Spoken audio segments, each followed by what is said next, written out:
Next we are going to see basics of breadboard. What is a breadboard? How to connect components in a breadboard. That is very simple. Before entering into that, what's the difference between Vero board and breadboard? See, Vero board is a simple PCB, printed circuit board, with lots of copper dots with small holes available. You will get large number of copper dots. That is Vero board. While breadboard, it is the board with large number of spring terminals arranged in a fashion to ease the building of circuit just by inserting the single strand wires in the holes. Remember, in the breadboard, it is better to use single strand wires. Just if you insert the single strand wire, that will make a connection. No need for any soldering. No need for soldering. It is a tool for holding the components of your circuit and connecting them together. It is got holes that are the right size for hookup wires and the ends of most components, so you can push wires and components in and pull them out without much trouble. Just you can push in or pull out from the hole to make connection or disconnection. The purpose of the breadboard is to make quick electrical connections between components like resistors, LEDs, capacitors, etc., so that you can test your circuit before permanently soldering it together. This is very important. See, I want a permanent solder circuit. I want a permanent solder circuit. Before going into permanent solder circuit, I am going to test my circuit by using a breadboard. Once, if I check it by using a breadboard, then if I am convinced, then I go for permanent soldering circuit. So this is the diagram of a breadboard. Here you get A, B, C, D, E. This is called A1. This is called B1, C1, D1, E1, F1, G1, H1, I1, J1. Here, this A1 to E1 are interconnected. This column is interconnected. From F1 to J1, it is also connected. So A1, B1, C1, D1, E1 are connected. And next we are going to see in the another circuit. This is A1, B1, C1, D1, E1. All are interconnected. F1, G1, H1, I1, J1. They are all interconnected. And remember, there is no connection between these 5 sets and these 5 sets. There's a gap. So they are interconnected. These are interconnected. But there is no connection between this green color and yellow color. So this is the diagram of breadboard. Here you have A1, B1, C1, D1, E1. All are interconnected like this, yellow color. F1, G1, H1, I1, J1. They are interconnected by this green color. Remember, these A2, B2, C2, D2, E2 are interconnected, but there is no connection between this A1 and A2. These two are separate. So this column, this is interconnected, this is interconnected, this is interconnected, but this column and this column, that is not connected at all. Similarly, these one rows, these are connected, but these two are not connected. So in this way, you get these are A1, B1, C1, D1 like this. This is A5, B5, C5, D5, E5, A10, B10, C10, D10, E10, all are connected. A11, B11, C11, D11 and E11, all are connected. Here also these are connected. And there is a gap between these two, and we are placing this IC like this. One set of legs are in this side, another set of legs are in this side. So this is the way in which we have to paste or place the IC on the plug board. There is no need for any soldering. Now this is the groove and this is the first number. This first number is connected to the 13th row. So these are all connected. If you want to connect this pin number 1, you can take a connection from here, or from here, or from here, or from here. All are same. All are interconnected. Similarly, 7th pin that is connected to the 9th column here. So you can take connection from here, or here, or here, or here. And in no way these sets of pins are connected with this, because there is a groove at the center. So this is the situation here. And when you go for this, we have one more diagram like this. See, this is a row which is interconnected like this. And this is also interconnected.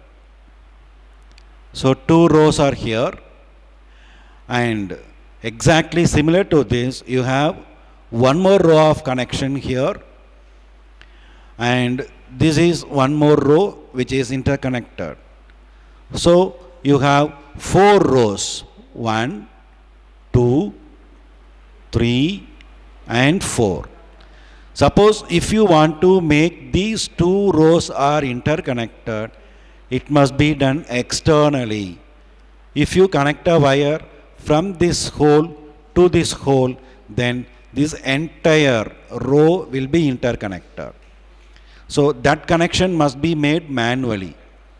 Similar to this, you have one more row that is interconnected, second row interconnected, third row interconnected, and fourth row interconnected. So in short, you have 4 rows on the top, 4 rows, independent rows on the bottom. You can make manually it as, this is as one row, this is one row, and if you connect manually these two, this row will be connected, and if you connect manually this and this, these two rows will be interconnected. That can be demonstrated by a very simple experiment. I am going to use a small LED to demonstrate these connections. Let's go for that. So let's do the small experiment by using an LED, by using a board. So this is the connection, and here you have a positive, this is negative. This positive is connected to the upper row, this is the row. I am taking connection from here, that is given to this row, that is 45, and this is negative, this is connected to this row, and negative of LED is connected to this row. Now the LED is in on position. Remember, this is the positive, this positive is connected to this row. See, this positive is connected to this row, and from that row itself, that is from this row itself, I am taking a connection to this. Yes, this is, and you can use any hole here. You can use any hole here. This is.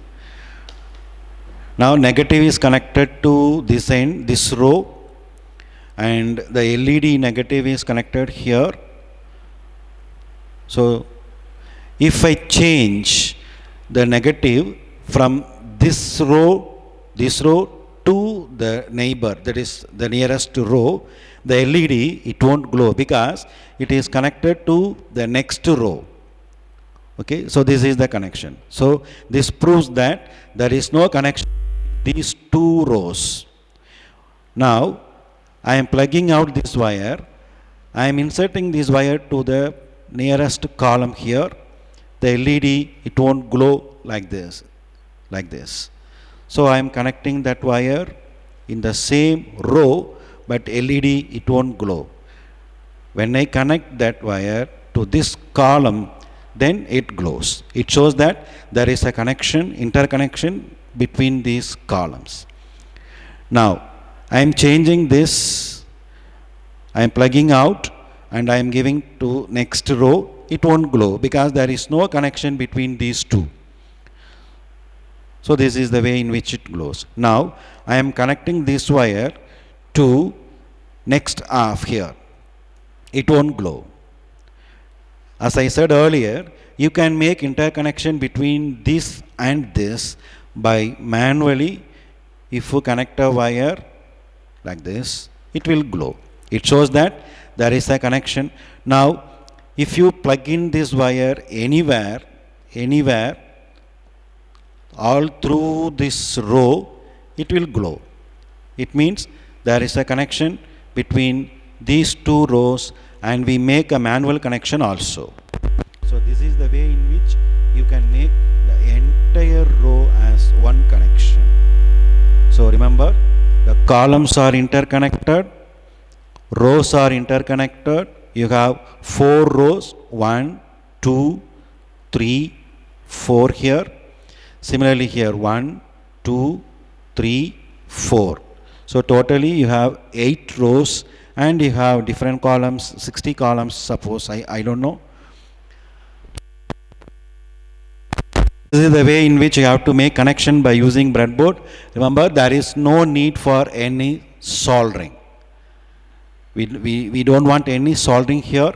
Without soldering, if you plug in and plug out, you can make electrical connections by using breadboard. Next we go for traveling microscope. The name traveling microscope because you can take this microscope anywhere. That's why it is called traveling microscope. This is the schematic diagram of a traveling microscope. You have two screws here, that is leveling screws, and there is one scale and a vertical scale. Here you have a horizontal scale.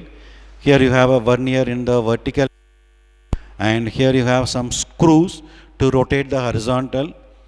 Here you have screws to move the microscope. This is the objective, and this is eyepiece. This is the screw which is used to focus the object. So this is the diagram of a traveling microscope. As I said earlier, this is the horizontal main scale. This is vernier scale. This is vernier scale. This is objective. This is eyepiece, and you have screws. Screw. This is for fine tuning. This is the screw which is used to move the vertical horizontal scale, and here you have a screw S1. This is the screw used to move the vertical, and here is the screw for the fine tuning of the vertical scale. And the least count of traveling microscope is this. The vernier scale, it is divided into 50 divisions. Value of one main scale is 0.05 centimeter or 0.05 into 10 power minus 2 meter or it is 1 by 20 centimeter. Number of divisions in the vernier scale is 50, and the least count is value of 1 MSD divided by number of divisions in the vernier, that is 0.05 divided by 50, it is 0.001 centimeter. This is very important. Least count is 0.001 centimeter. This traveling microscope, it can be used to measure very fine distances, horizontal distances, very accurately. It can be also used in experiment, uniform bending and non-uniform bending. It is also used in the cantilever experiments. It is also used to measure the water levels or any liquid levels in the U-tube. It is also used to measure the refractive index of or a glass slab by spraying some lycopodium powder on the liquid surface or the glass surface. Lot of advantages for this traveling microscope, and we are using traveling microscope for a lot of experiments. You can determine diameter, thin diameter of capillary tube. For that also we can use this traveling microscope. Now we are going into that experiment. So this is the traveling microscope. As I said earlier, these two screws are leveling screws which can be used to make make the horizontality of this traveling microscope. And this is the horizontal main scale, and this is horizontal vernier scale. This is vertical main scale. This is vertical vernier scale. This screw, it can be used to move the traveling microscope along the horizontal direction, this screw. And this screw is used for fine movement along the horizontal direction. And this screw is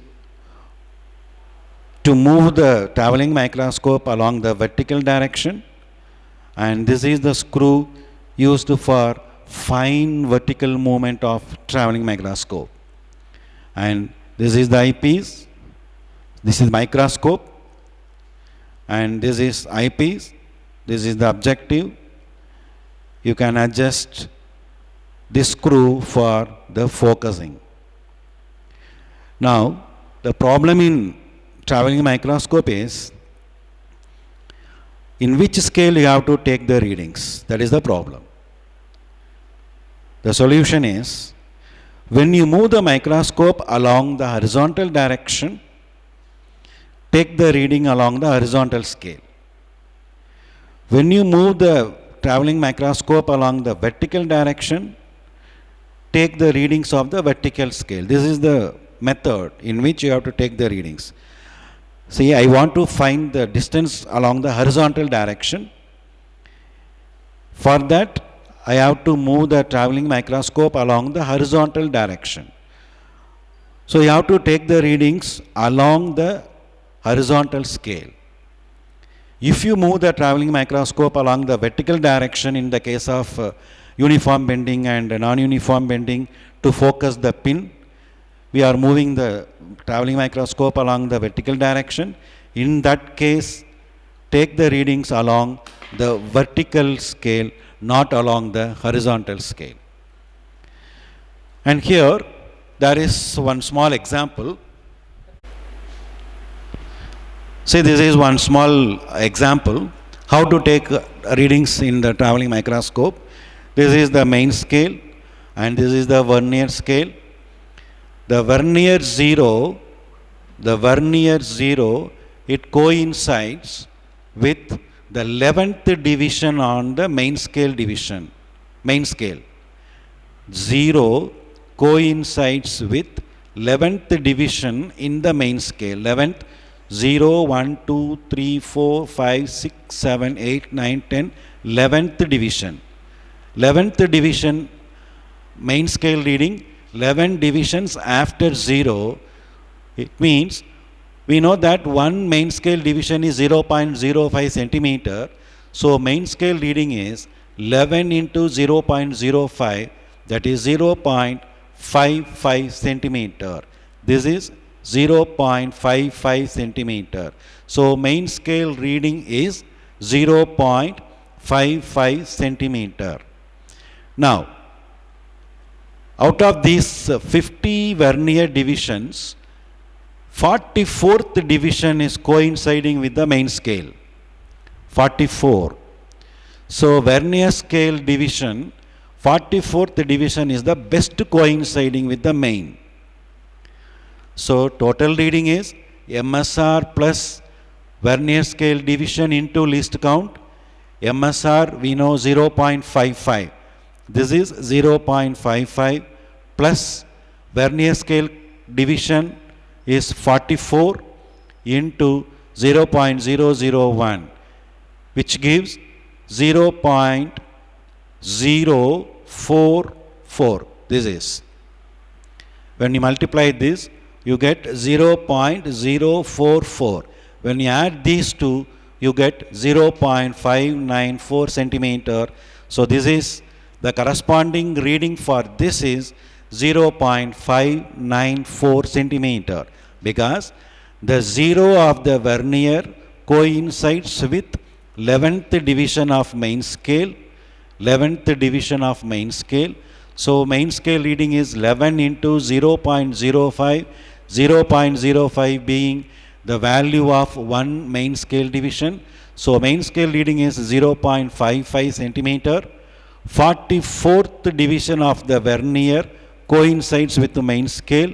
So the total reading is MSR plus VSD into least count, main scale reading plus vernier scale division into least count. So 0.55 plus 44 into 0.001, which gives 0.594 centimeter. This is the corresponding reading of this traveling microscope position. Next we go for spectrometer. So this is the diagram of spectrometer. The most important parts of spectrometer are collimator, which makes the incident light as a parallel beam of light. This is the telescope, objective, eyepiece, and these are the screws. This is the telescope rotation screw. This is telescope rotation lock screw. This is the fine adjustment knob. This is table base fine adjustment knob. And this is the round shape base. You have vernier 1. On the other side you have vernier 2. This is prism table lock screw. This is prism table. Here you have one main scale division, main scale, and one vernier scale. Here it is a slit. This is slit with adjustment screw. This is the slit plate. And you have a prism table here also. This is the diagram of spectrometer. Least count of spectrometer is this. 30 vernier scale divisions are equal to 29 main scale division.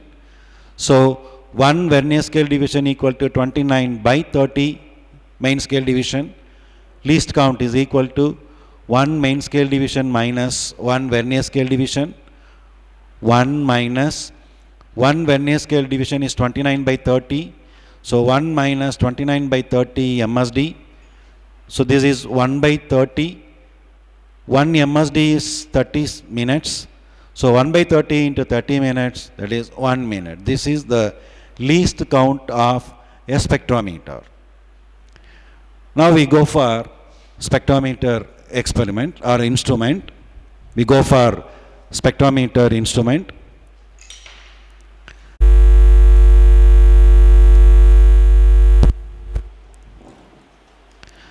As I said, these two are leveling screws. which makes the spectrometer to be horizontal. By adjusting this screw, we make the spectrometer to be horizontal. And this is the collimator, which makes the incident light as a parallel beam of light.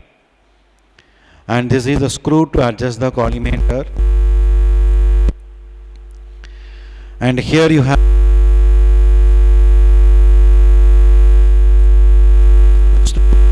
the slit to width. And this is the telescope, objective, eyepiece. This is the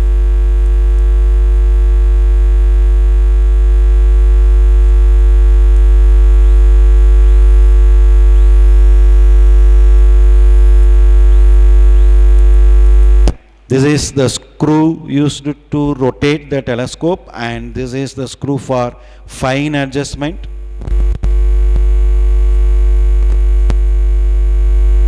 Table of spectrometer, telescope, collimator,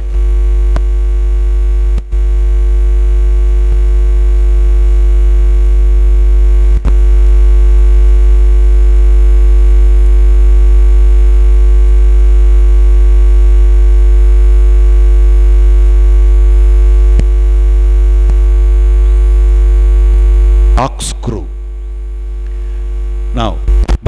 Now let's see how to take the readings in spectrometer to measure the angle of a prism. This is one set of reading.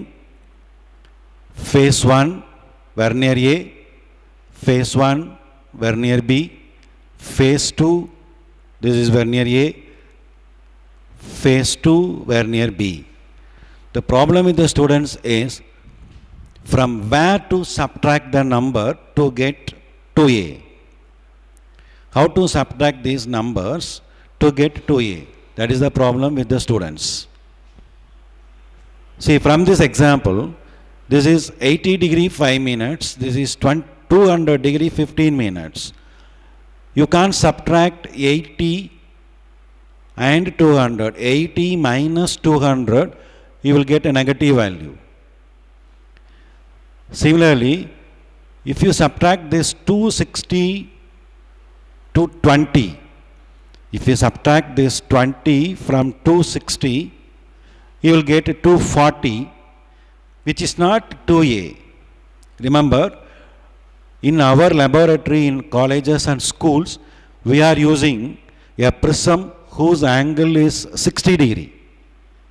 So 2A must be around 120. So if you subtract this 20 from 260, you will get 240. So that is not correct.